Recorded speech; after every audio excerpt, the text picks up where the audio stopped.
Hayırlı günler, hürmetli millettaşlarımız. Hoş geldiniz. İşine başlayız. Rahmet sizge.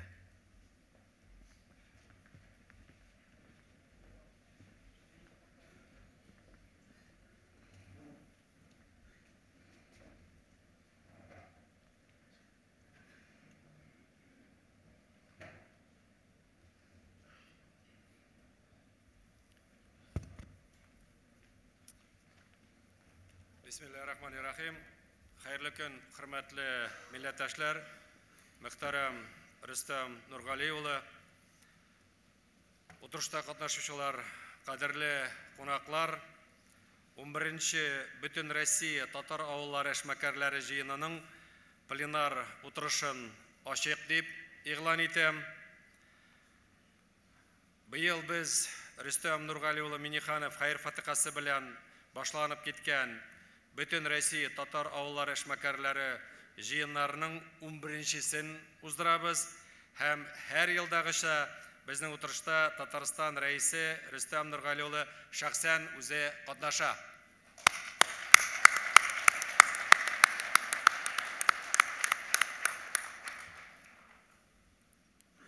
Bugungi oturuşta Россия Federatsiyasining 47 töbeginden 5 şehit ilden barlığı 506 Tatar eşmekerleri qatnaşa.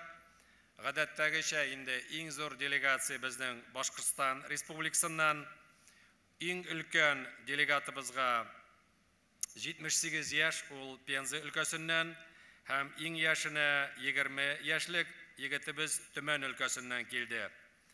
Биредә җәмәгать, Дәүләт Советы депутатлары, хөкүмәт әгъзалары, Бүтән дөнья Татар Конгрессы Милли шура әгъзалары, Татарстан Республикасының Россиядәге тулы вәкаләте һәм даими вәкилләре, Татарстанның муниципаль район башлыклары, масса күләм мәгълүмат чарау вәкилләре дә катнашады. Шуны әйтәсем килә, безнең турыдан-туры трансляция Татар информ агентлыгы һәм Бүтән дөнья Татар Конгрессының рәсми сайтларында да бара. Безнең бүген 3-нче көн, шуңа күрә нәтиҗә ясыйбыз. Кеше инде безнең делегатларыбыз Чувашия Республикасының Батыр районы Шыгырдан авылына, Комсомол районы Урмай һәм Тукай авылларына барып, андагы татар авылларының комплекслы үсеше белән танышып кайтты. Һәм инде кичә мин Рөстәм Нургалиевичнең рөхсәте нигезендә Чувашиядә булып, аның җитәкчесе Олег Алексеевич белән сөйләшеп, зур рәхмәтләрне җиткердем, чөнки нык сифатлы, тәҗрибәле, үрнәк булырлык кешеләрен безнең менә делегатлар карап чыктылар. Менә шуңа күрә шул фурсаттан файдаланып, инде без үзебезнең татар халкының дини һәм милли оешмаларына олы рәхмәтләрне җиткерәбез. Һәм инде менә шушы очрашуда Альбер хәзрәт Кырганов муллада аңа да бик зур рәхмәт, чөнки ул 12-нче елда үзе каршылап bütün делегацияларны алып барган булса, 11 елдан соң кичә тагын каршылап делегация белән иртәдән кичкә хәтле. Хәзрәт, бик зур рәхмәт сезгә.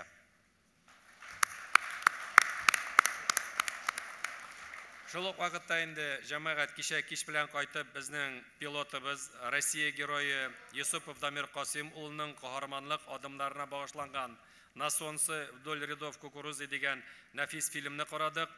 Һәм әйтәсем килә, бу хактан да милләт өчен үзебезнең шундый командир Дамир булуы һәм ул татар җанлы булып, шушындый кино төшерүләре дә безнең өчен зур горурлык. Хәзер өлкәләрдә аны күрсәтү китте.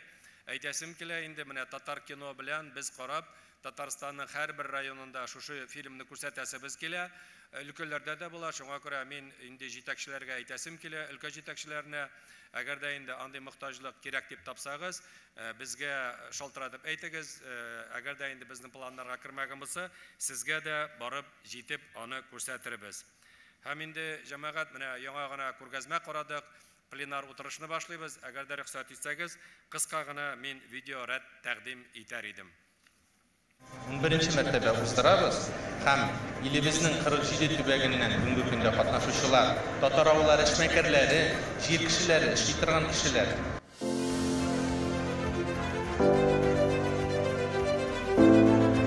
Бу жиында енді біз өзіміздің татар екенімізді тағы бір қат ескертеміз. Еще достар табамыз, өзара араласамыз, жаңа идеялар білен қайтамыз.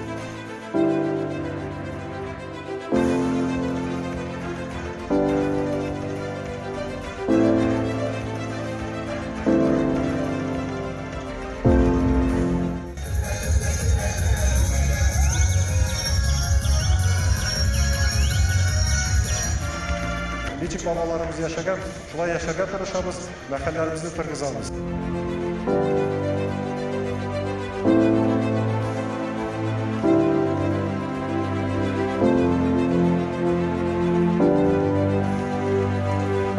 Ең бірінші бет, әгәр исламда білім алмасаң, бұларны эшләп булмый, белмәс идең аның бәрәкәтен тоймас идең. 5 бала atası bu.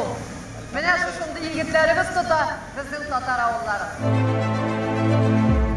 Bu yaklarını bir yaratavız. Kazanını katarak yaratavız конечно. Kazan bizning yüzübizniki, biz yüzübizne bir his tatarlar deyip sanıyız yüzübizne.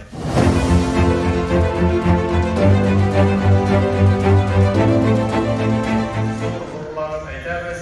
Her bir ülkede bizning tatarlar, tatar uyushmalari, din yaqinlari, müftiyatlar, bizning ishmakarlar, sirxonalar dik batur birdan bo'lib ishlaylar.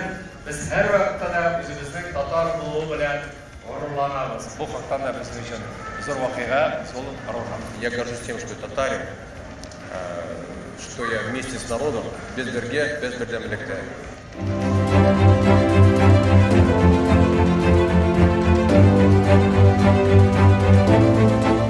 Монда келген бізге файдалы бүтін крайга да ол, бүтін біздің Ставрополь крайына да. Шуның үшін бик зор рәхмәт Татарстанга.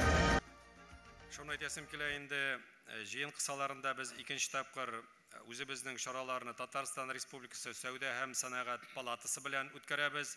Һәм безнең инде төп девиз монда бизнес берләштерә дигән проект алып бара.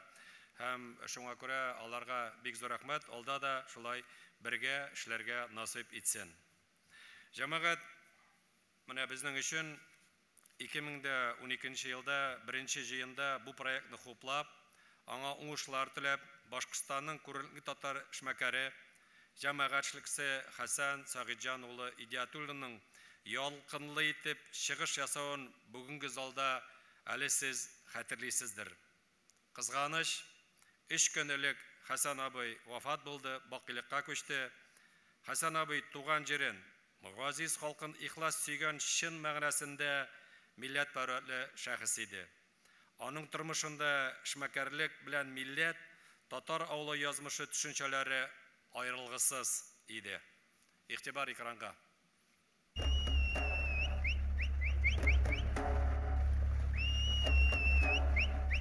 Он родился на коне, а в свои за 60 даст фору любому наезднику.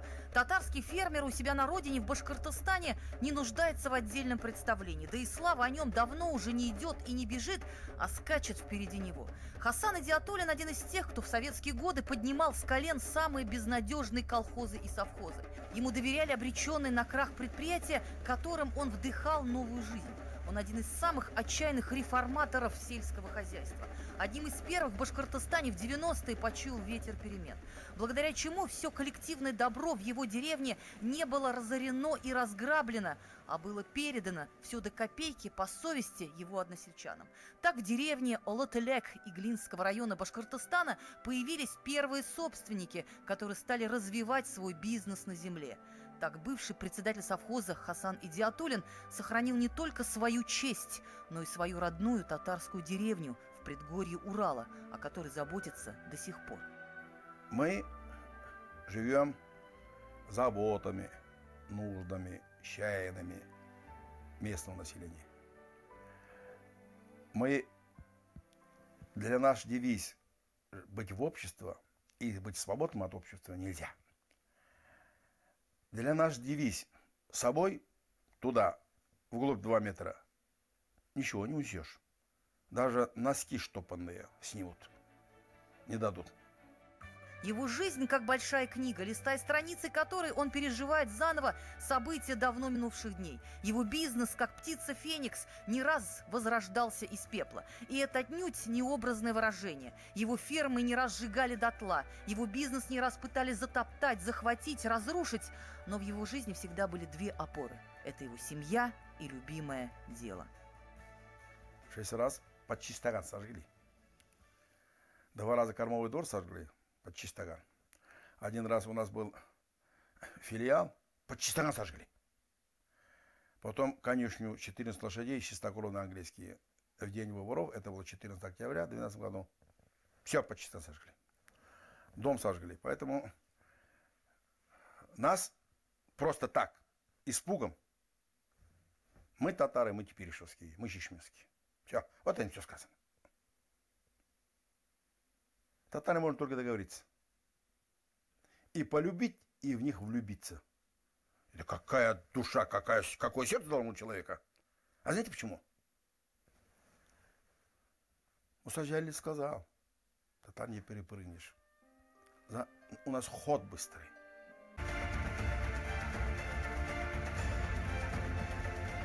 Эту идею он вынашивал несколько лет, а реализовал без подготовки и репетиций буквально за 1 день. В этом и есть весь Хасан Идиатуллин. За ним невозможно угнаться, его невозможно обуздать. Со мной можно только договориться, говорит татарин, вставший на дыбы. Это его ответ Чемберлену. 1300 лошадей в едином порыве так показали решительное и бескомпромиссное слово своего вожака. И почему мы татары? Но, конечно, мы татары. Но больше, чем внимание, интерес, больше, чем опору на лошадей, больше, чем татар. Так мы и второе население в России. Кто еще сделал? Хасан Идиатуллин мечтает довести свой табун до 10 тысяч лошадей. И для него это отнюдь не прожект, а реальный замысел, в воплощении которого никто не сомневается. Ни добрый сосед, ни далекий брат. Ведь для каждого из них он свой, татарин. Мы врожденные аграрии. На нас Россия стоит.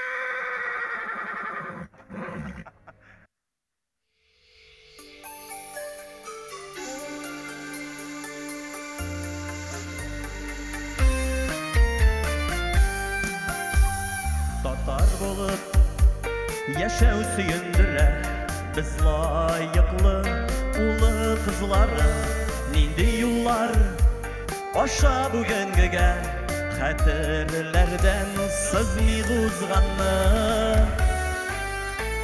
Яшә халкым, горурланып яшә, киләчәгең дөрес юлда бит. Аллаһ ярдәменнән башламасын, бабаларның динен дәвам ит.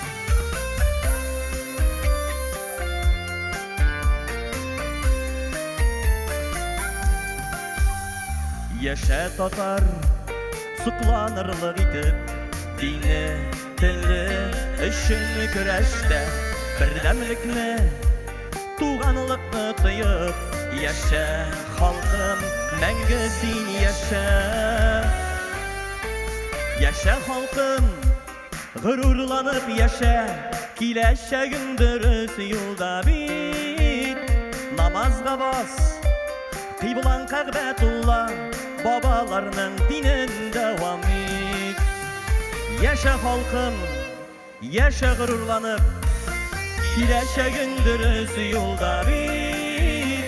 Аллаһ ярдәменнән башламасын, бабаларның динен дәвам ит.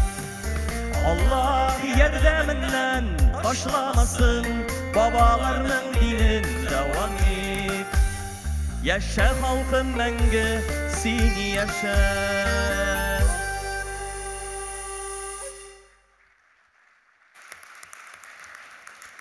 Бу мөнәҗәт Хасан абыйга дуга булып барып җитсен, урыннары Җәннәттә, каберләрендә нурлы киң булсын. Җәмәгать, хәзер чыгыш ясарга күчек. Мин теләсәм килә инде регламент нигезендә 7 минуттан чыкмаска тырышыйк дип. һәм беренче сүзне Чувашия Республикасының Комсомол районының Слава Картофелю деген агрофирма директорына Рамиль Хасиятуллова Хидиятуллинға берем. Рахмет етегіз.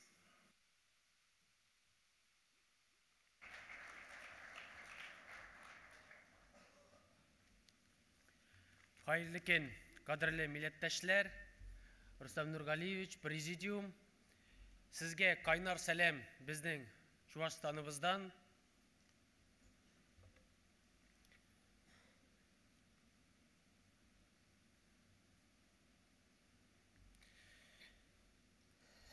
Bizning agrofirma 2001 yılını salıngan negizi biz tutungan edik 35 gektar bərenge uturtup bu işni safka kuyuuchu benim әтием hem aның dostu Kapitonov Александр Петрович. Birinci yıllarını мен мектепте оқығанда біз гаилә белән бергә җыелышып, башланган елларны бәрәңгене кул белән җыя идек. Студент елларында мен шунда йөк ташучы булып та эшләдем. Университетны тәмамлаганнан соң 2003 елны мен авылга кайттым эшләргә безнең гаилә компаниясенә. Бүгенге көндә Слава Картофелю компаниясенең Türkmen'de 5000 gektar jir işkertile, şularının 700 gektar bärengi, 40 gektar açık grunt yeşilçesi, 3000 gektar birtikli kulturalar, 1200 gektar sideral parjirler, hem 60 gektar küp yıllık ülenler. Яңа технологиялар белән җиһазландырылган саклагычларда 28 мең тонна saklay alabыз, şularının 4000 tonnası sakлагычлар белән. Яңа технологиялар безгә бик каты булыша. Бәрәңге ырлыгын үстерү буенча федераль программада катнаша башладык без 2017 елдан башлап. Илебез буенча барлыгы 19 компания бүгенге көнне эшли һәм катнаша бу программада. Элегрәк 36 компания иде, без 19-га калдык, шуның берсе без. Лабораторияда без 2017 елны лабораторияны ачтык. Анда пробирка үсемлекләреннән башлап 5 ел дәвамында бәрәңгене үстерәбез һәм элита классына хәтле җиткезәбез. Шуңа күрә без 2020 елны современ тепличный комплекс ясадык. Хәзерге көндә төрле сортлар үстерәбез. Шуның төп мәгънәсе бу программада, федераль программада катнашуның ул безнең Россиядә чыгарылган сортлар үстерү. Шул сортлар сезнең күзаллыгызда ул сорт Гулливер, Метеор, Пламя, Самбо һәм Краса Мишера дигән сортлар. Хәзерге вакытта компанияда безнең 230 кеше эшли. Шул эшчеләр, эшмәкәрләр арасында безнең авылдашларыбыз да күп. Мин моны бик мөһим дип саныйм, чөнки авыл кешесенә эш урыны булдыру җиңел түгел. Безнең авылдашыбыз Рыкаил абый Зайдулла дөрес әйткән иде. Эшмәкәрләре булмаган авылның бүгенгесе юк, мәктәбе булмаган киләчәге юк. Шөкер Аллага, бездә барсы да бар. Безнең авылыбыз шөкер Аллага алга бара.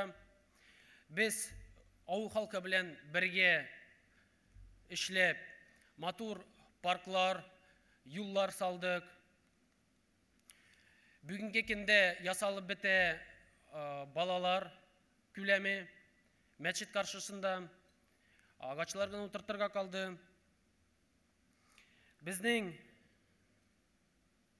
мәчет ишеге һәр вакыт ачык. Без халкыбыз белән тату, күңелле, иманлы яшибез. Бүгенге көннәрдә тулысынча җиргә балаларыбызга детский садиклар булырга тиеш. Мәктәбебез гөрләп эшли. Медресебез бик каты күңелле ачык. Анда безнең балалар иман алалар, алар укыйлар, гарәп телләрен укып, язып, өйрәнәләр. Бик каты герле, матур яшибез. Минем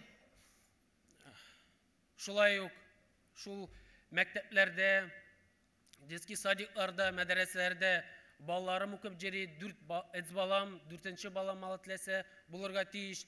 Бик каты зур рәхмәт минем хатыныма. Шулай буларак, эч бала әтисенең мине бер сорау борчый. Ул хәзер инде балаларның телефон тотып, башка телдә сөйләшеп йөрүче балалар безнең авылда да була башлады. Ә бит һәркемгә билгеле, ана теленә, үз халкына мәхәббәт кичен яшьтән башлана. Шуңа карата мин эшләвендә без эшлибез, шуңа карата мин уйлыйм, хатын белән дә уйлаганда, уйлап, мин балаларыма бәрәңге тоттырырга уйладым. Бәрәңге ул нәрсә аңлата? Миңа әти кичкенәдән эшкә өйрәткән иде. Эш хезмәткәрен хөрмәт итәргә. Рәхмәт, бик каты Рустам Нургалиевич, Василий Габдулгаязович шундай оешмаларны яшаннар өчен, оештырган өчен без бик каты күңелле. Безнең Чувашстан Республикасының халкыннан, үзебез авыз халкыннан, гаиләбездән бик каты зур рәхмәт. Андый оештырулар безнең татарларга кая гына без булмасак, нинди генә төбәктә булмасак, нинди генә илдә яшәмәсәк, без бергә Татарстанда, Казанга бергә зыелып, бик каты горур без. Шуңа күрә татар телен, милли гарәп гадәтләрен, газиз динебезне саклап калырга кирәк. Бик каты зур рәхмәт. Бик зур рәхмәт, Рамил әфәнде, эшегездә дә уңышлар, гаиләдә дә бәхетле, шулай татар милләтле, татар жанлы булып, эшне дәвам итегезне телим. Аллаһ насыйп итсә, үзенең табышын да, бәхетен дә рәхмәт итеп яудырыр. Рәхмәт сезгә. Яхшы рәхмәт. Рәхмәт сезгә. Җәмәгать, күргәнсездер инде безнең күргәзмәдә дә Түбән өлкәсеннән шундый күп эшмәкәрләр килгәннәр, һәм мин үземне Түбән өлкәсеннән килгән Тубыл районы Үстәмәк авылы крестьян фермер хуҗалыгы башлыгы Рушан Хасим улы Янабаевка бирәсем килә, рәхим итегез.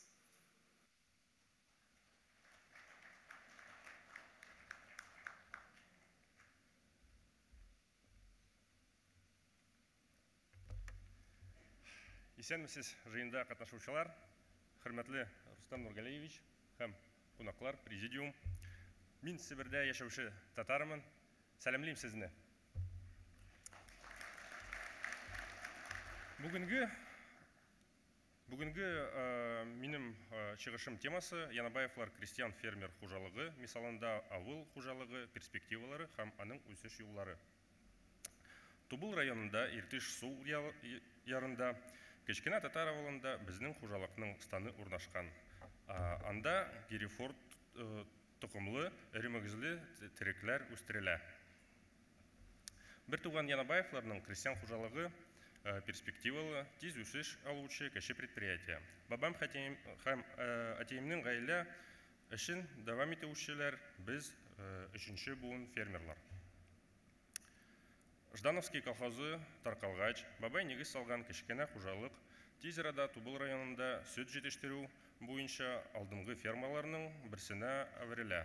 90-нчы еллар ахырына сөт сату Тубыл шәһәре сөт заводына җибәрелерлек күләмгә җитә. Кызганычка каршы 99-нчы елның кышында янгында ферма барлык терлек һәм булган җиһазлар юкка чыга.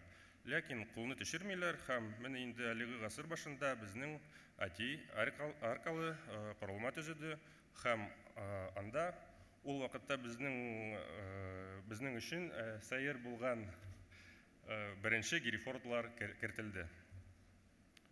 Герефордлар Себернең кырсы климат шартында үзенең яхшы күрсәткән итле сыер тугымы. Алар яшәү шартларына таләпчән түгел, яхшы артым бирәләр, иң мөһиме сыйфатлы мәрмәр сыер ите. Россиядә халал билгеле белән продуктларның популярлыгы елдан-ел арта. Аларның мөселман гына түгел, билгеле бер конфессияга карамыйча гади сатып алучылар да сайлый. Безнең хуҗалыктагы ит халал продуктларын нормаларына туры килә. Аны сату җәмәгать туклануы һәм безнең партнерларның ваклап сату нокталары аша башкарыла. Шулай ук без бозауларны үстерү һәм үрчетү өчен сатабыз. Югары продуктлы үгезләр яхшы үсеш интенсивлыгына, авыр массага ия, шул ук вакытта көтүлектә тотуга яхшы яраклашканнар. Терлекләрне үрчетү турыдан-туры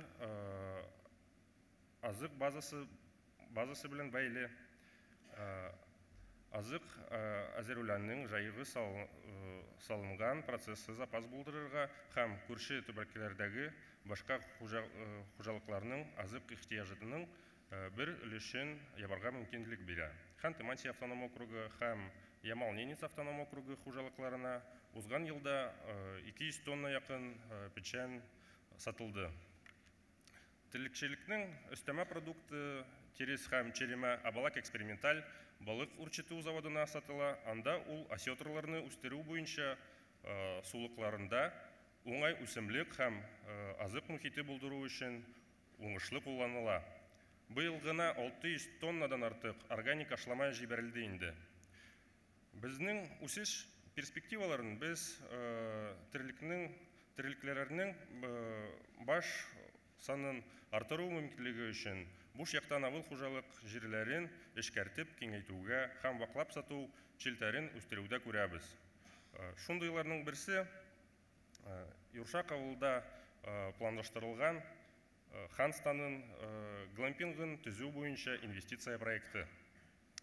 Авылда шулауда күптән түгел Төмән өлкәсе хөкүмәт ярдәме белән һәм Төмән өлкәсе мөселманнарның дин оешмаларына ярдәм күрсәтү фонды әгъзаларының актив катнашуында Хәлилә Шамакова җитәкчелегендәге җирле мөселман дин оешмасы инициативасында Себер татарларының агач архитектура үрнәге тарихи мәчет реставрацияләнде.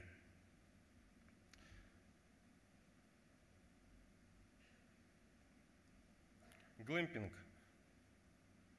Кунакхана номерының уңайлылыгын табигатьтә ял итү мөмкинлеге белән берләштерелгән кемпингның бер төре. Анда бердәм татар стилендә башкарылган намаз йорты, музей, парковка урнаштыру планлаштырыла. Аның иң күренеклесе үзәктәге кухня утравы. Анда безнең хуҗалыкның халал ит продукциясы, шулай ук җирле елга һәм күлләрдәге балыклар тәкъдим ителәчәк. Без мондый проектларны тормышка ашыру, татар мәдәниятен һәм кыйммәтләрен ныгытуда, шулай ук җирле товар җитештерүчеләр керәчәк яңа сыйфатлырак кластер булдыруда мөһим компонент булып дип саныйбыз. Шуның өчен әйтәсем килә, без бергә, безнең көч бердәмлектә. Игътибарыгыз өчен рәхмәт. Бик зур рәхмәт. Рушан Хасим улы, залга әйтегез әле, сезнең гаиләдә күпме бала бар? Минем 2, абаемның 3. Рәхмәт бик зур. 5 бала. Рәхмәт бик зур. Федераль һәм бөтен Россия авыл сабантуйлары белән без беррәттән һәр яңадан яңа проектлар булдырабыз һәм инде быел 1-нче тапкыр 8 июльдә Түбән Новгородта 1-нче Идел буе сабантуе булачак. Һәм шуңа күрә Түбән Новгородка да сүз бирәсебез килә. Пина районы Сәфәҗәй авыл эшмәкәре Айрат Рәис улы Абдулов. Рәхим итегез.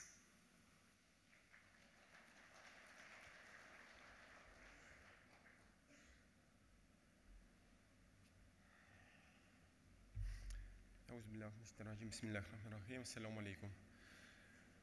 Milletəşlər. Ayıb etməyiz. Birinci tapqır çıxış yasıyım.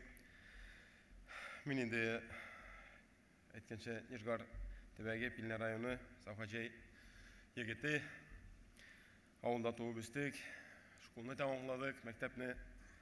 Аннар енді біздің ғадетте енді bütün halkımız Мәскеуге кете. Мен де енді шуреттен шықмадым, кетті Мәскеуге. Әлхамдулилля, вақытында ауыл қызымызны үйленіп керек айттым. Ауылны яратқанға енді, ауылны көтеруге дейіп. Мен кесігінде мұнда айтында бала чағын алып келіп болмай, үйдегі Ахмет, Әмин, Адыл, Әмине, Азиздан сізге зор сәлем.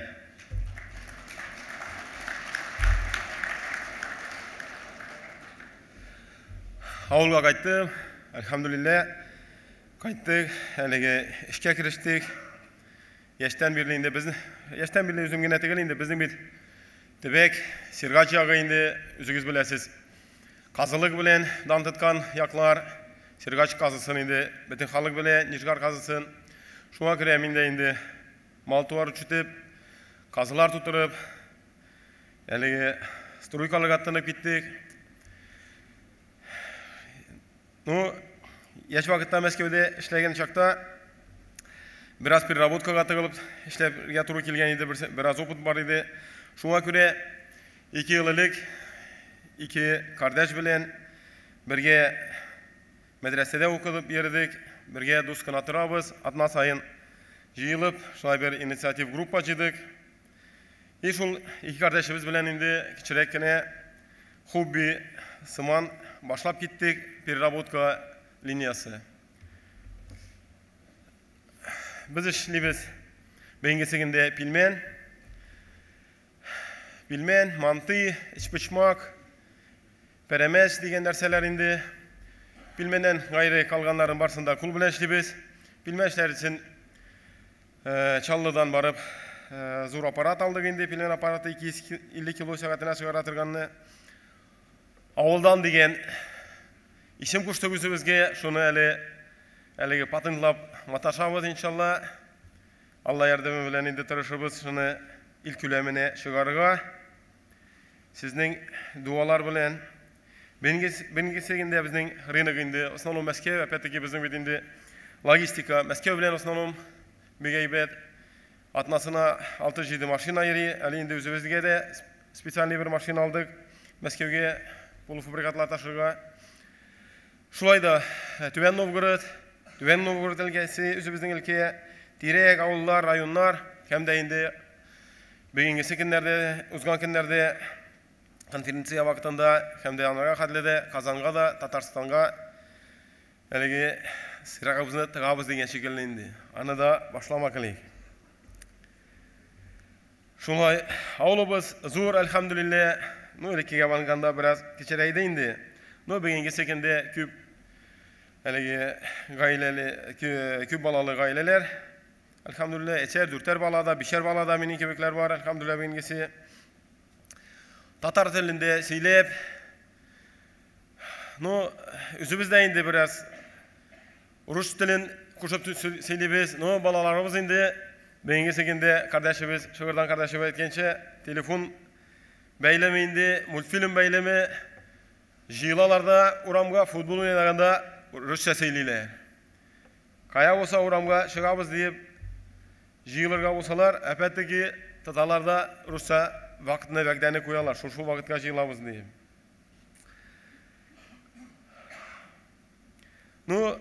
Әлігі вақытны зағалмайбыз енді, иншалла.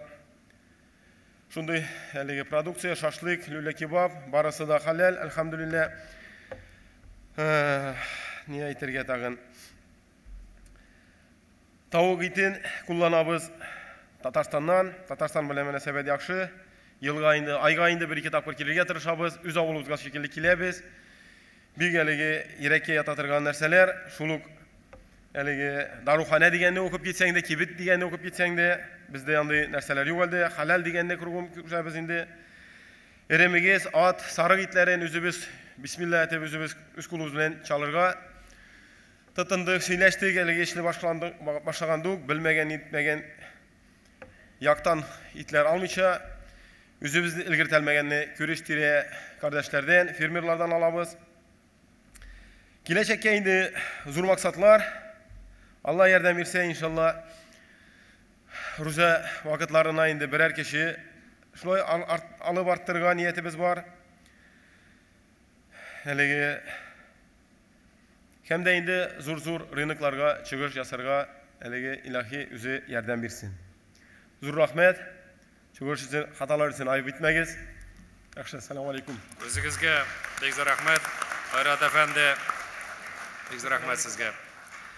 Менә әйтәсем килә, бүгенге форумда инде Идел дип әйткәчтен, безнең 27 майда Аштарханда инде федераль авыл сабантуе була.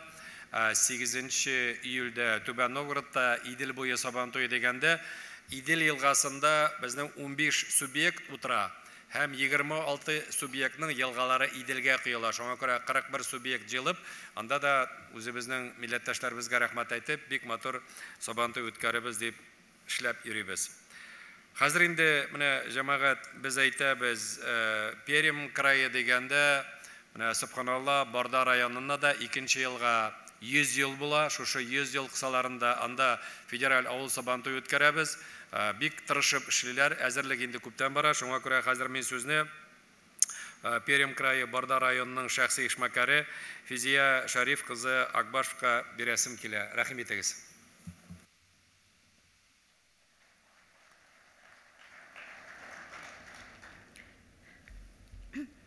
Әлхәмдүлилләһи шөкер, әлхәмдүлилләһи шөкер. Быел да шу җыеннарыбызга килергә Аллаһы Тәгалә безгә барчабызга да көч-куәт бирде. Без тазалыкта, исәнлектә, саулыкта килеп җитәргә тырыштык инде Аллаһы Тәгаләнең ярдәме белән. Хәерле көн, Рөстәм Нургали улы, милләттәшләр, җыенда катнашучылар.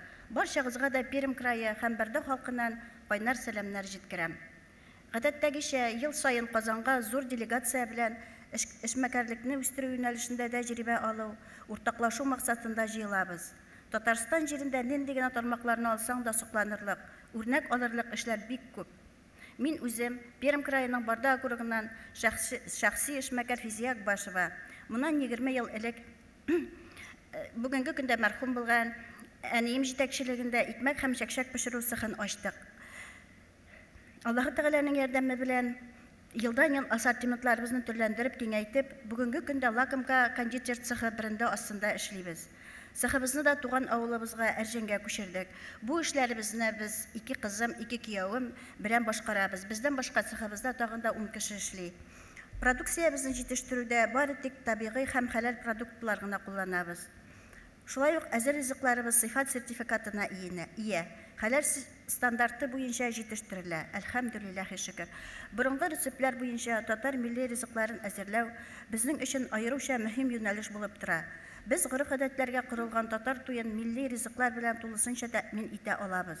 Зур гөлбәдия һәм авызда эреп китә торган баллы чәкчәк пешерәбез.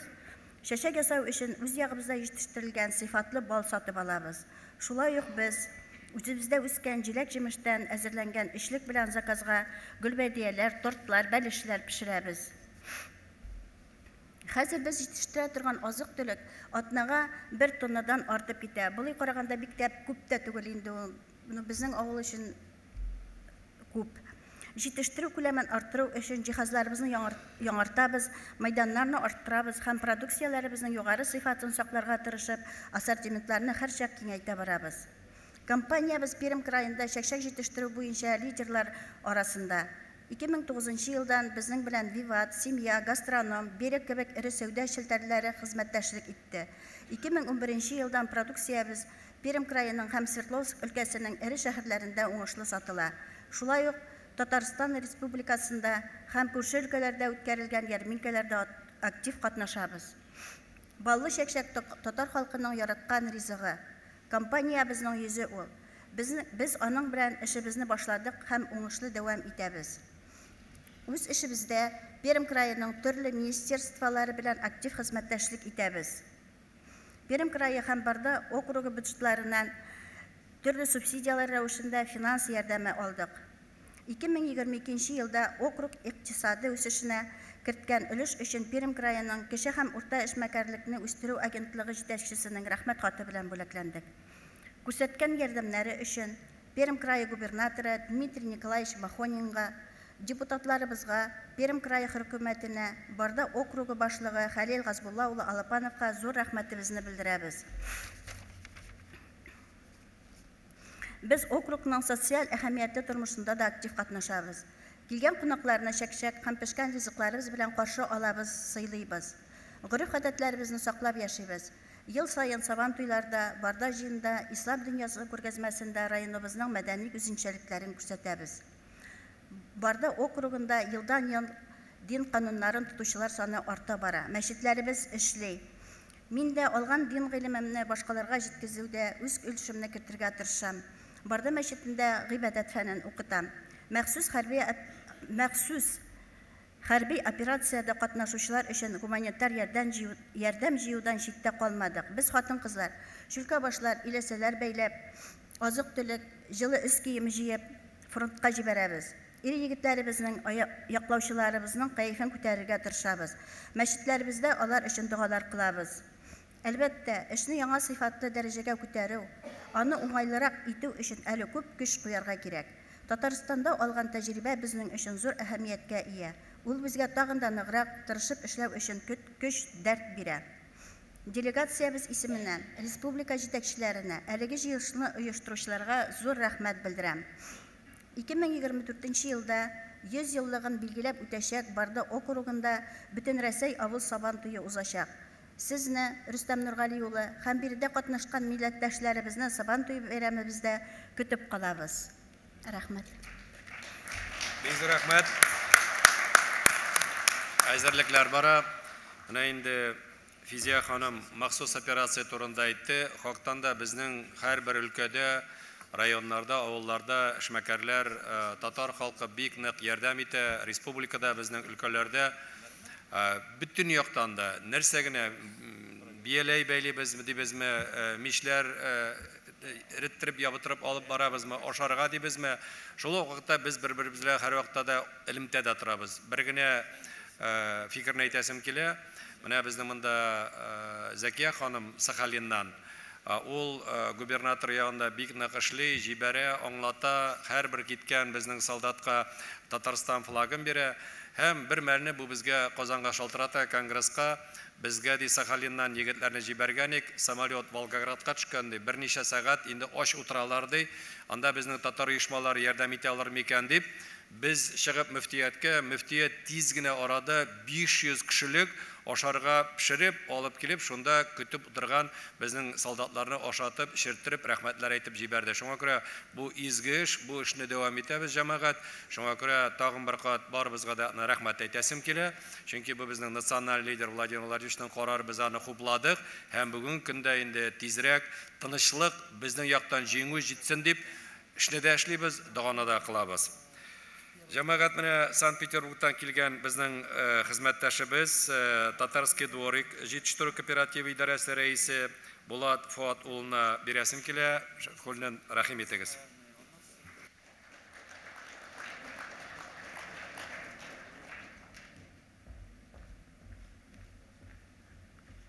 Хәерле көннәр. Рөстәм Нургалиевич, президиум әгъзалары һәм җыенда катнашучылар. Теге Санкт-Петербургтан дөресрәгендә Азнакай, Санкт-Петербург ул без кооператив. Бүтән дөньяга сибелеп яшәгән милләт җанлы, зыялы эшкуарларның бу көннәрдә Казанга җыелып фикер алышлары бүтән өчендә хуп гамәл. Бер күрешү үзе бер гомер. 2019 елның октябрендә хөрмәтле рәисебез Рөстәм Нургалиевич хуплавы белән Санкт-Петербург шәһәр администрация чакыруы буенча Татарстан Республикасы авыл хуҗалыгы һәм азык-төлек министрлыгы, Бөтен дөнья татар конгрессы, Азнакай муниципаль районы башлыгы Маршал Шайдуллин ярдәме белән Татарский дворик дип аталган яңа проект барлыкка килде. Нәрсә соң ул Татарский дворик? Ул Татарстан белән Санкт-Петербург шәһәре арасында икътисад килешү нигезендә һәм Кызыл гвардия һәм Азнакай районы ярдәме белән барлыкка килгән проект. Татарский дворик Россиянең төньяк башкаласында Татарстаннан килгән 50-дән артык җитештерүченең төрле продукциясын халыкка тәкъдим итә торган бердән-бер урын. Бирдә сезнең продукция алучы табылачак. Ни өчен дисезме? Чөнки бөтен Хәсән базарында берәү генә ул. Әлеге майдан татар орнаментлары белән матур итеп бизәлгән, милли киемнәрдән киенгән хезмәткәрләребез ерактан күренеп тора. Олар сатып алучылар белән татар телендә иркенләп сөйләшә. Әлеге майданда Яшел Үзән сөт комбинаты, Кәүсәр, Ознакай икмәге, Сыйфатлы ит, Тарханский вода, Казан ипи заводы, Яшел Үзән заводы һәм башка оешмаларның азык-төлеге сатыла. Чыгышның вакыты шикле булу сәбәпле барыгызны да санап китәргә өлгермим. Біз Башкортстан, Мордовия республикалары, Пенза һәм Самар өлкәсендә яшәүче эшмәкәрләр белән хезмәттәшлек итәбез. Рөстәм Нургалиевич, сезнең ярдәм белән алынган газель машинасы Татарстан җитештерүчеләренең төрледән-төрле яңа продукциясе белән тәэмин итеп торабыз. Санкт-Петербургта торучы кешеләрне. Хөрмәтле эшмәкәрләр, сезнең дә үз продукциясен Санкт-Петербург шәһәрендә һәм Ленинград өлкәсендә сату мөмкинлеге артачак. Күп кенә азык-төлек җитештерүче партнерларыбыз өчен Татарский дворик менә дигән майдан. Сделано в Татарстане дигән маркалы товарлар Татарский дворикта иң күп сатыла. Шундый мөмкинлекләр биргән өчен Татарстан рәисе Рөстәм Нургали улына бик зур рәхмәтебезне белдерәбез.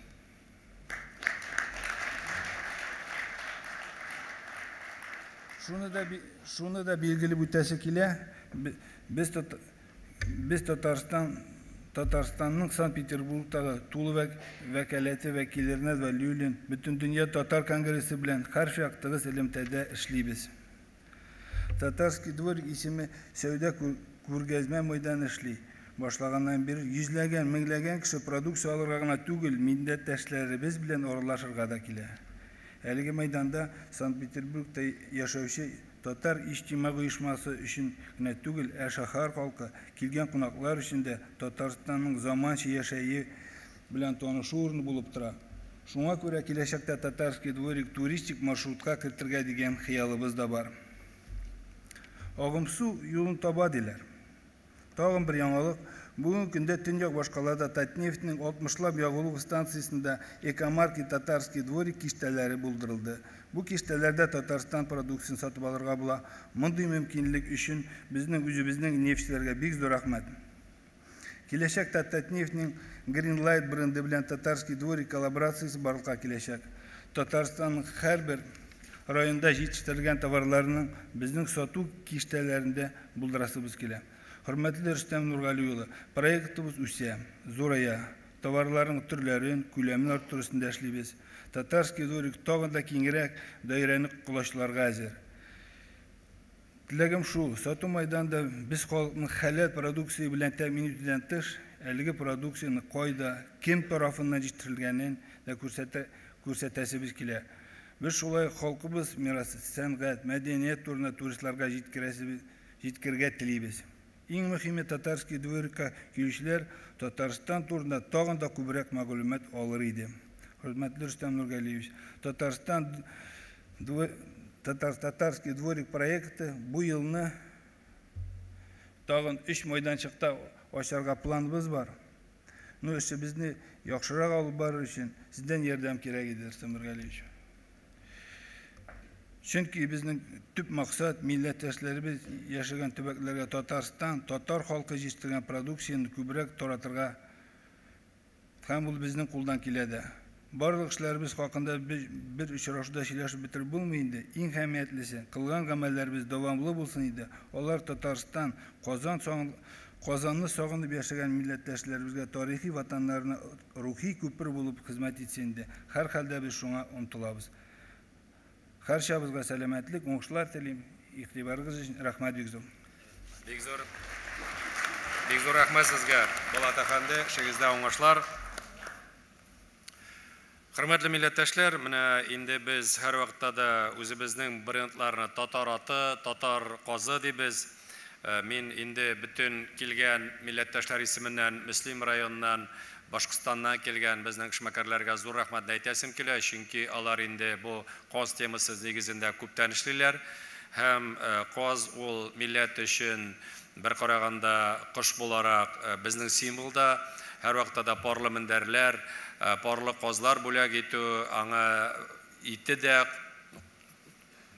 инде Кокланган казы да бөтенсе дә беләләр, шуңа күрә менә тагын бер кат бик зур рәхмәт.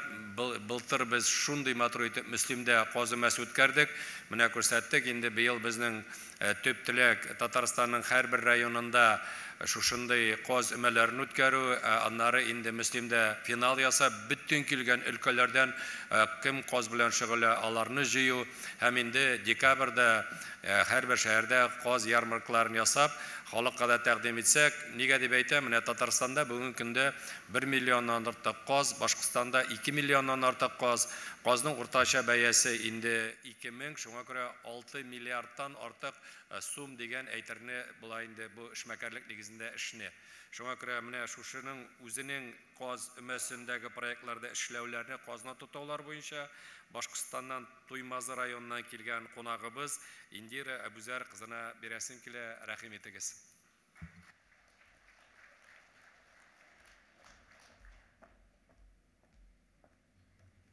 Хәерле көн, хөрмәтле Рөстәм Нургали улы һәм чарада катнашучы мөхтәрәм җәмәгать.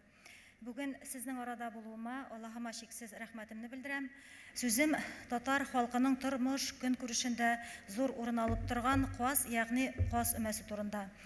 Агымдагы ел Татарстан рәисе тарафыннан милли гореф-гадәтләр һәм традицияләрне саклау елы дип игълан ителде. Инде бөтен дөнья татар конгрессы тарафыннан 2023 ел Дастаннар елы дип игълан ителде. Бу милләтебезнең ата-бабалардан калган гореф-гадәтләренә йөз белән борылуын күрсәтә һәм дә киләчәгебезнең ышанычлы булуына өмет уята. Каз белән татарның тормыш юлы һәр вакыт бергә үрелеп барган һәм аларны бер-берсеннән аерып карау мөмкин дә түгел. Халкыбызда каз гомер-гомергә бик дәрәҗәле затлы кош булган. Ата-бабаларыбыз иҗатында каз образы еш очрый һәм бу күп очракта ул изге кош буларак сурәтләнә. Каз татар халкы белән бергә үсеш алган, аның белән янәшә барган зур символ. Шуңа күрә татар халкы йола гореф-гадәтләрне үтәүдә дә киң җәмәгатьчелектә дә казны актив куллана. Мәсәлән, туйга пар каз бүләк итү, тормыш корганда пар мендәрләр әзерләү һәм бүләк итү, килен төшкәндә дә йомшак ак каз мендәргә бастыру һәм башкалар. Шушларның барысында исәпкә алып, бөтен дөнья татар конгрессы Россия күләмендә каз өмәсе фестивален башлап җибәрде. Икенче ел рәттән үткәрелгән каз өмәсе фестивале бөтен дөнья татар конгрессының иң уңышлы проектларының берсе. Бүгенге көндә чара үзе бер олы хәрәкәткә әверелеп килә. Әлбәттә, каз өмәсе проекты айрым җирлекләрдә дә уздырыла иде, ләкин билгеле нигезләмә буенча һәр төбәккә барып җитеп, 7 төрле юнәлештә бәйгеләр игълан ителде һәм шул нигездә фестивалебез оешып, күләмле чарага әверелде.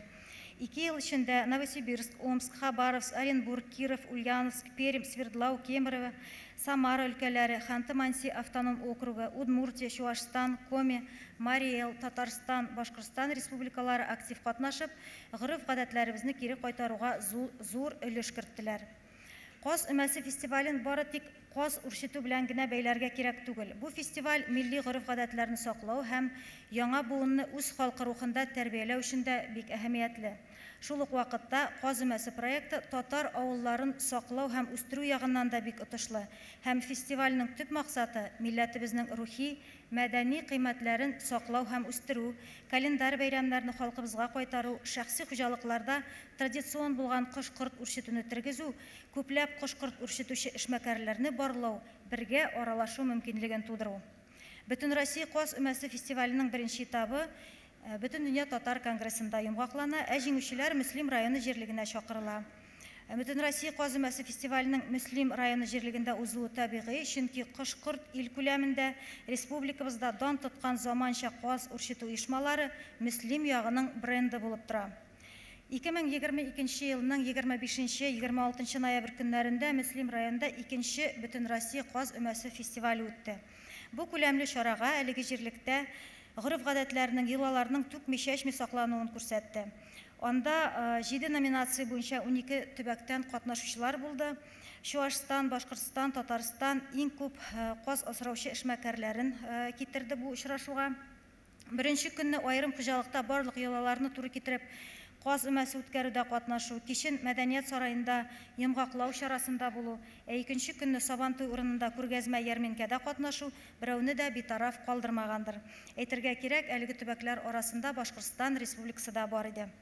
Башкортстанда иҗтимагый татар хатын-кызлары берләшмәсе Ак Калфак 2 ел рәттән бу фестивальгә актив кушылып, район һәм авылларда каз өмәсе йолалары дигән чаралар уздырды һәм Мөслимдә узган фестивальдә Шишмә, Уфа һәм Шаран районыннан җиңүчеләр катнашты.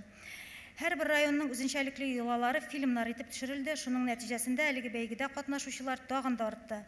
Башкортстанда каз өмәсе йолаларын уздыру нәтиҗәсендә татар халкының бихисап омтылып барган йолалары тергезелде.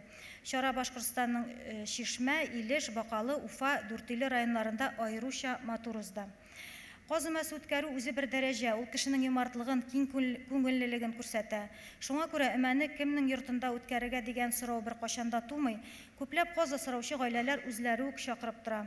Әлеге чарага балаларны да чакырып, каз өмәсенә бәйле халкыбызның күркәм гореф-гадәтләре, матур йолалары, җыр һәм биюләре, уеннары белән таныштыралар. Ул гына да түгел, кызлар бүген байтак эшләрне өлкәннәр белән бергә башкаралар.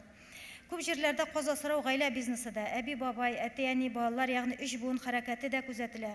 Каз белән бәйле чаралар ел буена дәвам иттерелә. Гыйнвар айында каз итеннән пешерелгән татар халык ашларына өстенлек бирелде.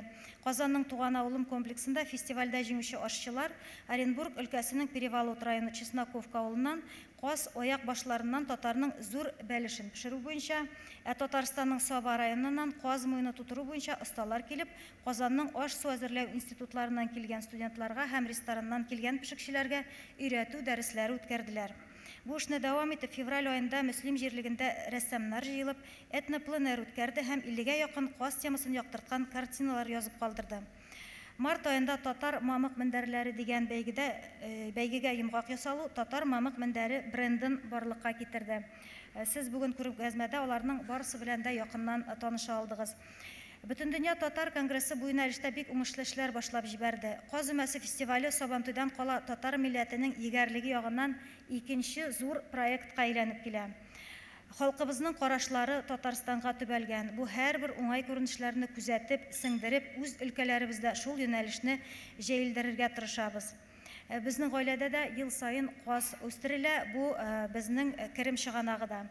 Хөрмәтле Рөстәм Нургалиевич, каз өмәсе фестивален елда Татарстанның һәрбер районында, шулай ук төбәкләрдә үткәреп, финалын Кабат Мөслимдә, Кояшлы Ык елгасы буенда йомгаклауда һәм татарның мәркәзе Казанда һәм Татарстанның һәрбер районында яңа ел алдыннан каз ярминкәләре, аерым каз ярминкәләре оештыру бик отышлы булыр иде.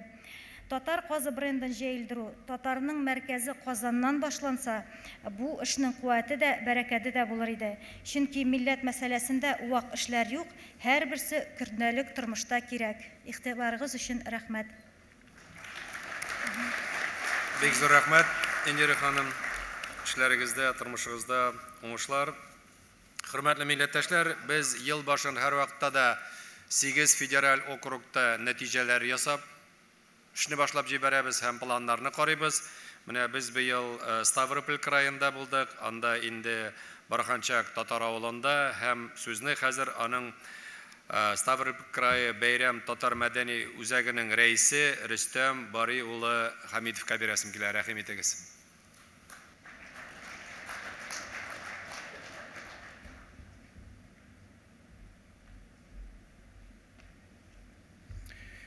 Хайырлы көн, Рустам Нургалиевич, Василий Гадбулгаязович, җыенган катнашучылар. Мин Хамитов Рустам Баревич, Ставрополь краеның Бәйрәм татар мәдәни үзәге оешмасы рәисе. Ставрополь татарларыннан сәламнәр җиткерәм сезгә. Ставрополь краеның татарлары турында сөйләп уздырам. Ставропольдә 9000-гә якын татарлар яши. Алар бөтен край буенча сибелгәннәр. Малый Барханчак, Куликово, Копани, Камыш, Бурун авылларда күпләп яшиләр. Татарлар Ставропольгә 200 елдан артык күченеп киткәннәр. Екатерина II указы белән татар крестьяннары Казан һәм Вятки губерниялардан күчеп килгәннәр. Яңа җирләрдә татарлар быдай һәм арпа үстергәннәр. Эре мал һәм сарык асраганнар. Безнең халык әлегә кадәр шулай ук шул эшне алып бара.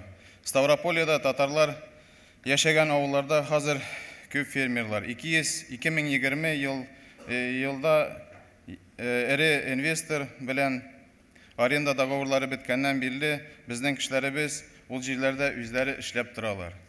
Ставрополь краеның баш специалификациясе растениеводство. Аның күбесе быдай һәм арпа үстерәләр. Шулай ук Ставрополь крае Россияда сары һәм кәҗә ите җитеше буенча 3-нче урында бара. Ставрополь краеның чәчү мәйданнары 3 миллион гектар. Крайның экономикасы үсешенә башка халык белән татарлар да үзенең өлешен китерәләр.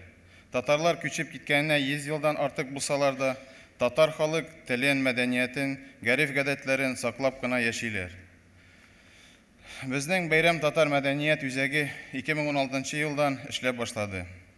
Без крайда иң зур татар авылы Малый Барханчакта татар йорты мини-музей ясап, татар костюмларын тегеп, ел сайын Ставрополь краеның националь подворьесына выставкаларында, шулай ук районда да катнашабыз. Малый Барханчакта 2 балалар хореографиясе коллективы бар, Йылдыз һәм Бәйрәм. Алар татар биюләрен рәнәләр. Безнең кызлар күп тапкыры международный, всероссийский конкурсларда җиңүчеләр булып кайттылар. Балаларыбыз татар йырларында рәнә. Бер генә дә мероприятие татар йырларсыз һәм биюләрсез бездә узмый. Безнең коллективларыбызны халкыбыз ярата, юбилейларга һәм бәйрәмнәргә чакыралар. Мәктәбездә татар телен укыту битәр, мәдәният йортында урнашкан татар мәдәнияте кабинетында татар телен рәнүе түгәрәге эшли. Халкыбызның әдәтен саклар өчен, халкыбызның төп сабантуен уздырабыз без. Шулай да уздырабыз җәй вакытында аланнарның да сабантуен. Ел сайын безнең үзәк Мәүлид бәйрәмен үткәрә, Рамазан, Корбан, Яңгыр бәйрәмен дә үткәрергә булышалар.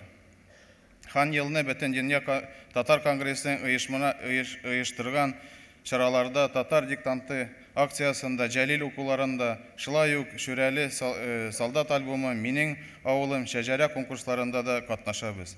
Безнең үзәктә катнашучылар актив волонтерында эшен алып баралар. Мәчет төзелешкә дә ярдәм итәләр, пенсионерларга да булышалар. Махсус хәрби операциясы башлангач, гуманитар ярдәм җыю пункты ачтык. Безнең территориядан мобилизованный һәр кешегә киемнәр һәм кирәкле әйберләрен дә алдык. Хәзердә без аларга булышабыз посылкалар ибәреп. Зур горурланып әйтеп уздырам, безнең авылыбыздан 16 егет махсус хәрби операциясында катнаша. Аларны Алла диеп көтеп торабыз авылга. Авылыбызның кешеләрен генә түгел, бөтен край татарларына тагын да җан кертеп ебәргән бер эш турында сөйлим. Бөтенегез беләсез, бөтен дөнья татар конгрессы ел сайын январь-февраль айында федераль округында татар мәдәни оешмалары белән очрашу уздыра. Аның уздыру очрашу ел сайын алышына урынлары. Быел чират безгә килеп җитте. 15 февральдә безнең крайда Татарстан Республикасы премьер-министры урынбасары, бөтен дөнья татар конгрессының милли шура рәисе Васил Габдулгаязович Шахразиев Төньяк Кавказ һәм Көньяк федераль округында татар активы белән очрашты. Оннан артык субъект татар оешмалары делегациялары Барханчакка җыелды. Җыелышу алнысында Васил Габдулгаязович Ставрополь краеның губернаторы белән Владимир Владимирович белән очрашты. Һәм анага күп еллар безнең бурыч сорауларны җиткерде. Губернатор Барханчак мәдәният йортын капиталь ремонтка һәм край сабантуен үткәрергә вәгъдә бирде. Инде Аллага шөкер без кузгалды.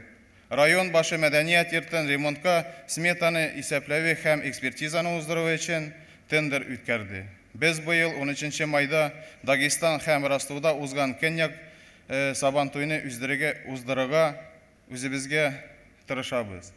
Аны үткәрергә безнең ярдәм итүе өчен Татарстан Яшел Үзән районыннан белешкән ишетеп бик киңәндек. Көньяк сабантуйга Төньяк Кавказ һәм Көньяк федераль округына бар да җирләреннән дусларны, кунакларны көтәбез. Сезне дә бәйрәмгә чакырабыз. Бөгенге көндә Барханчак урта мәктәбенә Советлар Союзы герое яраткан Җәлил Муса Җәлилне исемен бирүгә буенча эш алып барабыз. Киләчәктә мәктәп алнысына геройның бюстын куерга да хыялланабыз. Татарлар оешмалары жыйынынан соң 2 атнада үтмәде, Бөтен дөнья татар конгрессыннан мәктәбебезгә интерактив такта килеп җитте. Балалардан бик зур рәхмәт сезгә. Татарстан Республикасының рәисенең Барханчакта салына торган мәчетебезгә булышырга җыенганын хәбәр ишеткәч, Барханчак халыгы шатланып, киңәнеп, Татарстаныбыз өчен горурланып кабул итте. Бөтен авылыбыз халкы сезнең өчен һәм Татарстаныбыз өчен дуга кылды. Яхшы теләкләр тели. Бик зур рәхмәт сезгә, Рустам Нургалиевич.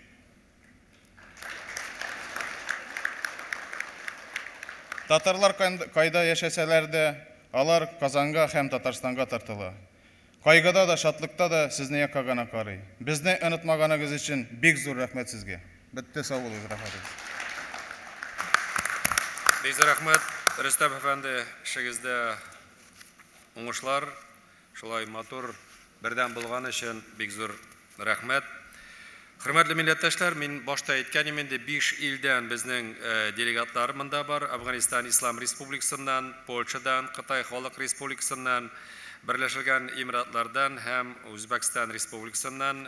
Әгәр дә сез рөхсәт итсәгез, инде җыенны йомгаклар алдыннан сүзне Үзбәкстан Республикасы делегация башлыгы Ташкент өлкәсе хакимы урынбасары Нәҗмиддин Хаҗа Шәһрән улына бирер идем. Рәхим итегез.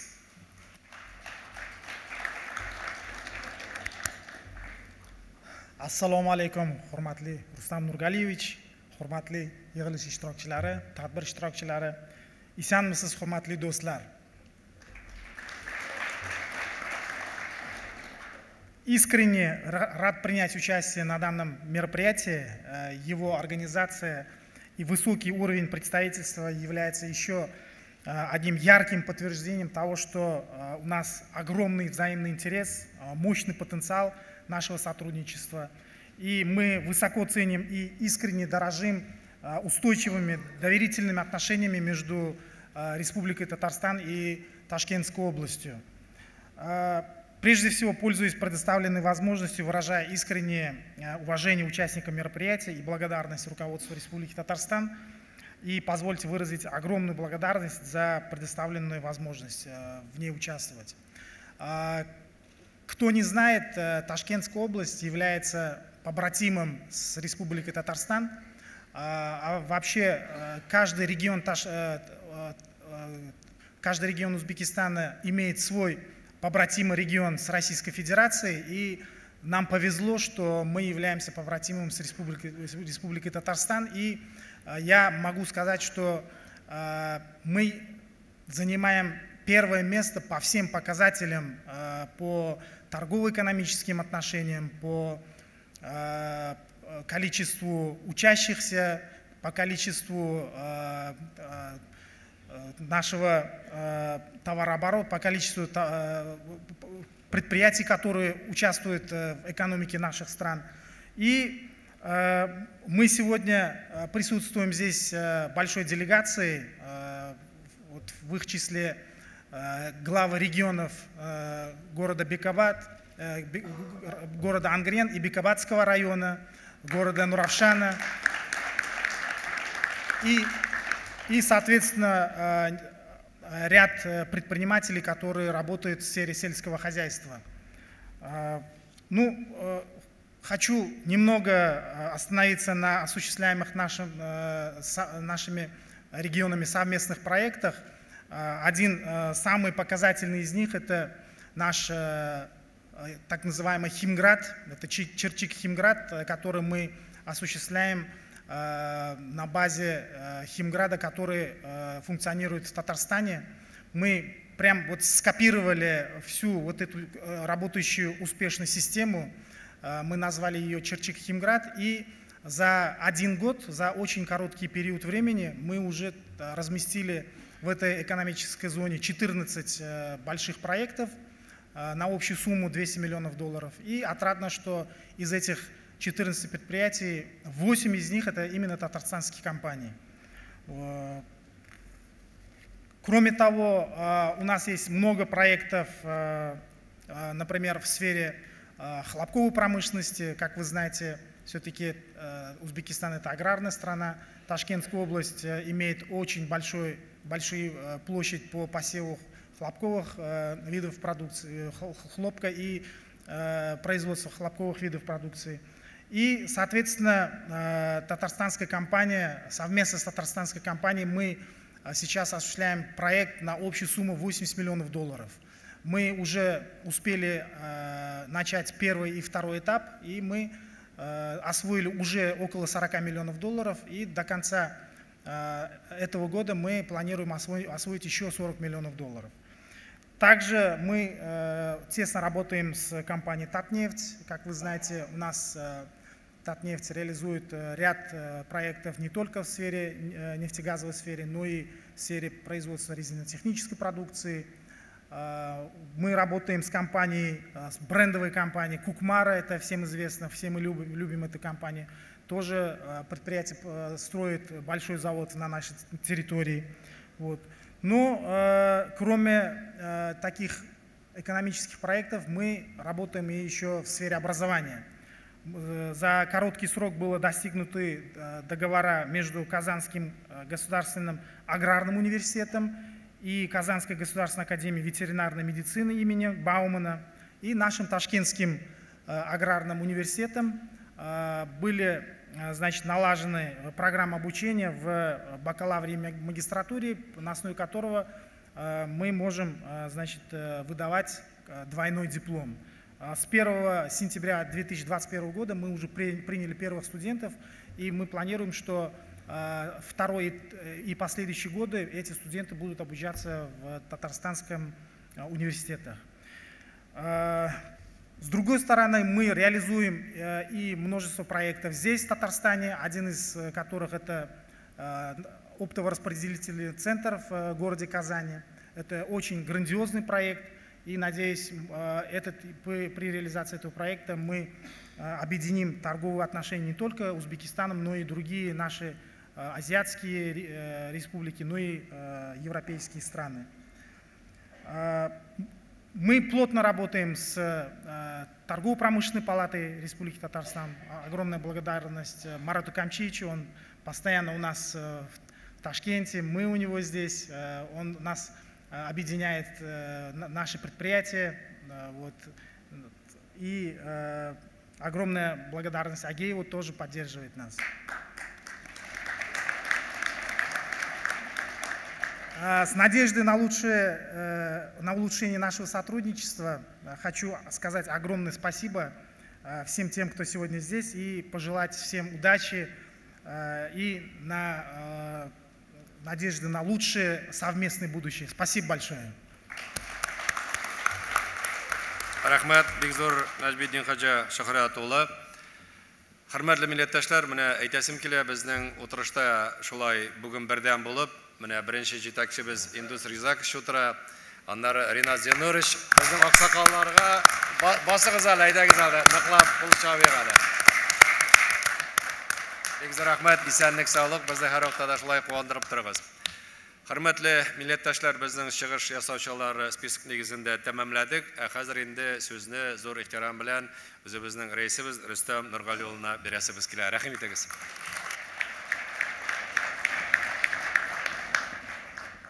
Яңадан бер кат һәммәгезне сәламлыйм. Сезне бер күрешү үзе бер гомер. Менә 11 ел дәврендә без ел саен очрашабыз. 3 көн дәврендә сез нинди үзгәрешләр бар, үзегездә нинди үзгәрешләр бар, аралашабыз, фикер, уңай фикерләрне бүтәннәргә җиткергә тырышабыз. Әлбәттә, глобализация чорында безгә бергә булырга кирәк. Без бергә булганда, менә үзебез күрәбез, менә шушы 11 ел эчендә нинди зур үсешләр бар безнең үзебездә, бүтән өлкәләрдә. Бернинди куркынычлык юк, татар халкы югалыр, телебез югалыр, динебез югалыр дигән бернинди кайгы юк. Менә сезне күргәч, ничектер күңелләр күтәрелә, илебез гөрләп тора, безнең татар халкы бу Россия илендә үзен матур итеп күрсәтә. Сезгә һәммәгезгә дә зур рәхмәтләр.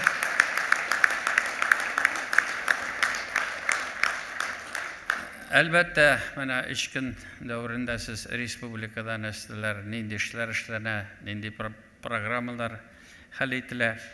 Әлбәттә, без үзебезнең җитешкән, җитешмәгән әйберләрне күрсәтер өчен генә түгел, без сездән бик күп үрнәк алабыз. Менә һәммәгез монда килгән чыгыш ясаган иптәшләр, алар барысы да үз көчләре белән нинди зур бизнес гына бару түгел, сезнең һәммәгездә дә үзегезнең татарлыгыгызны сакларга, шушы безнең гореф-гадәтләребезне киләчәк буыннарга җиткерергә, менә сезгә шуның өчен һәммәгезгә зур рәхмәт. Менә шундый булыгыз киләчәктә дә.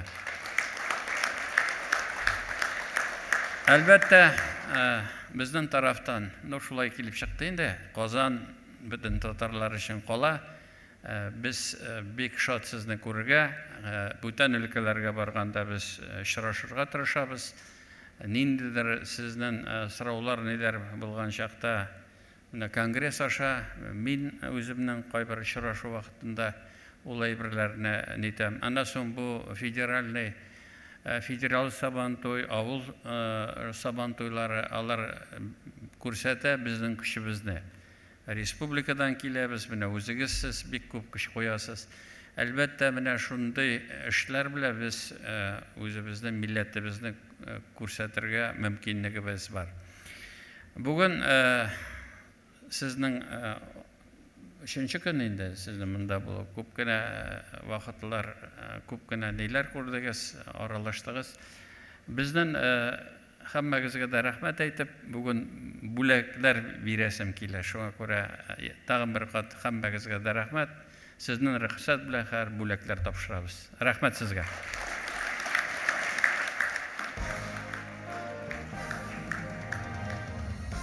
Татарстан Республикасы рәисе указы нигезендә күп еллык нәтиҗәле хезмәте татар милли мәдәниятен саклауга һәм үстерүгә зур өлеш кертү өчен Бөтен дөнья татар конгрессының Республика иҗтимагый фонды әйдәүче референты Зәйнетдинова Әлфия Рақип кызы Татарстан Республикасының фидакар хезмәт өчен медале белән бүләкләнә.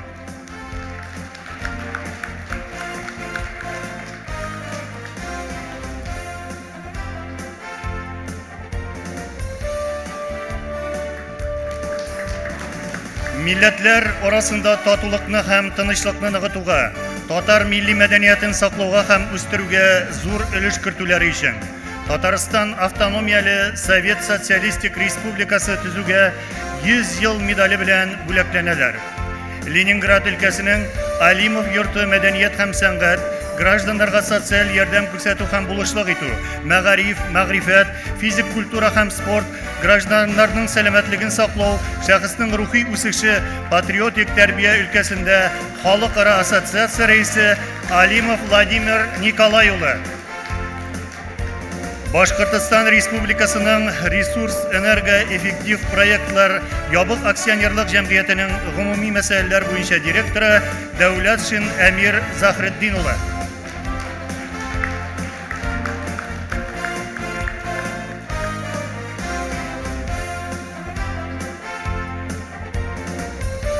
Марий-Эл Республикасының Бәрәңге районы хакимияте башлыгы, Марий-Эл Республикасы татарларының төбәк милли мәдәни мөхтәрияте иҗтимагый оешмасы советы әгъзасы Ибраев Әлфит Габдулхак улы.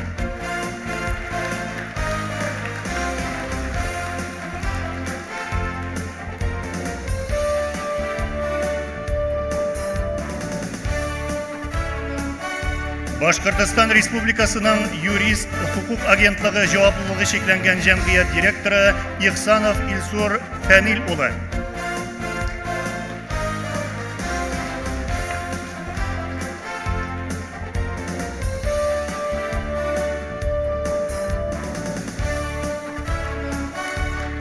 Марий-Эл Республикасының Республика татар мәдәнияте үзәге Дәүләт автоном мәдәният учреждениесе директорының төп эшчәнлек буенча урынбасары Мусина Рауия Шамил кызы.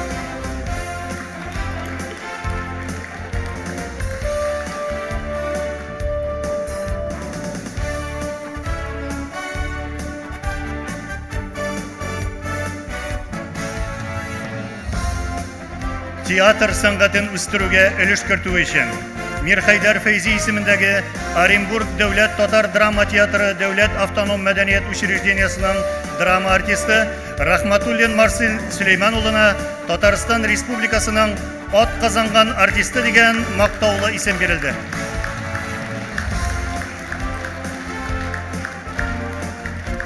Музыка сәнгатен үстерүгә өлеш кертүе һәм актив иҗтимагый эшчәнлеге өчен автор башкаручы Бөтендөнья татар конгрессы төбәкара иҗтимагый оешмасының башкарма комитеты әгъзасы Халиков Ильяс Юсуф улына Татарстан Республикасының ат казанган артисты дигән мактаулы исем бирелде.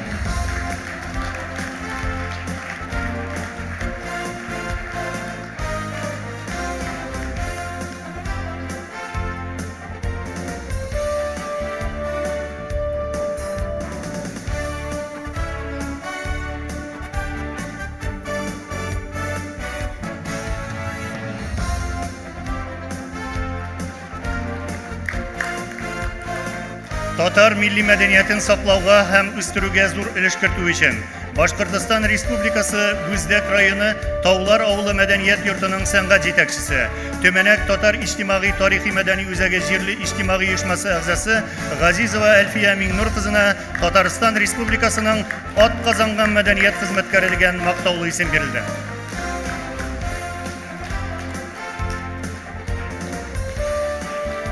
Мәгариф өлкәсендәге казанышлары һәм күп еллык намуслы хезмәте өчен Түбән Новгород өлкәсе Пилне районының Сафаҗай урта мәктәбе муниципаль гомуми белем бирү учреждениесе директоры Мусин Рамил Хәбиб улына Татарстан Республикасының ат казанган укытучысы дигән мактаулы исем бирелде.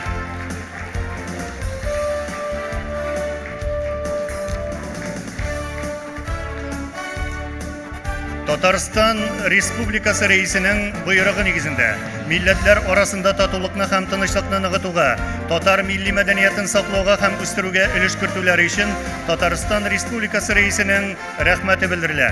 Пенза өлкәсе татар милли мәдәни мөхтәрияте төбәк иҗтимагый оешмасының президиум әгъзасы Абдрашитов Таһир Равил улына, Ульяновск өлкәсе татар милли мәдәни мөхтәрияте төбәк иҗтимагый оешмасы башкарма комитеты әгъзасы Вязово-Гайский авыл хуҗалыгы җитештерү кооперативы җитәкчесе Курмакаев Фәрид Абдулкабир улына,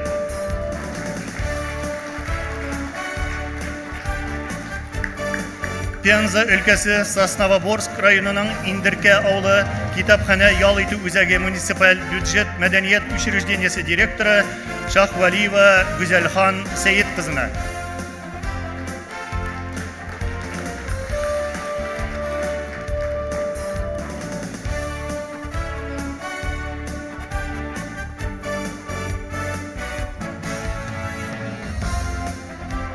Чувашия Республикасы мөселманнары диния идарәсе үзәкләштерелгән дини оешма әгъзасы Агроспутник авыл хуҗалыгы куллану җитештерү кооперативы җитәкчесе Шәмсетдинов Җәмил Әмир улына,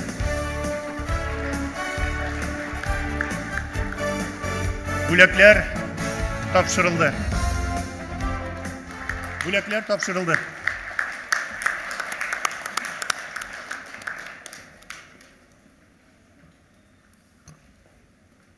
Hürmetli millettaşlar, halktan da muhterem Rüstem Nurgül'e aytdı.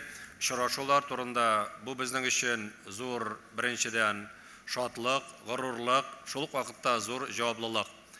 Qaysigina ulguga borsak da, nindigina ilga borsak da bizning eng birinchi şuraşular bizning tatarlar bilan boshlanib ketdi.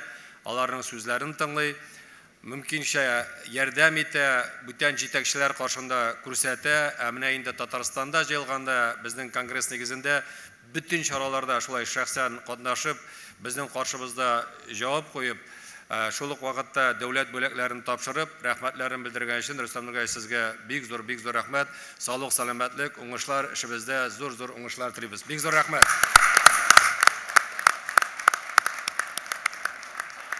Kadirli millettaşlar, şunun bilan endi bizning 11-chi Butun Rossiya Tatar avullar eşmekarlari yig'inining plenar o'tirishi tamamlanib keladi.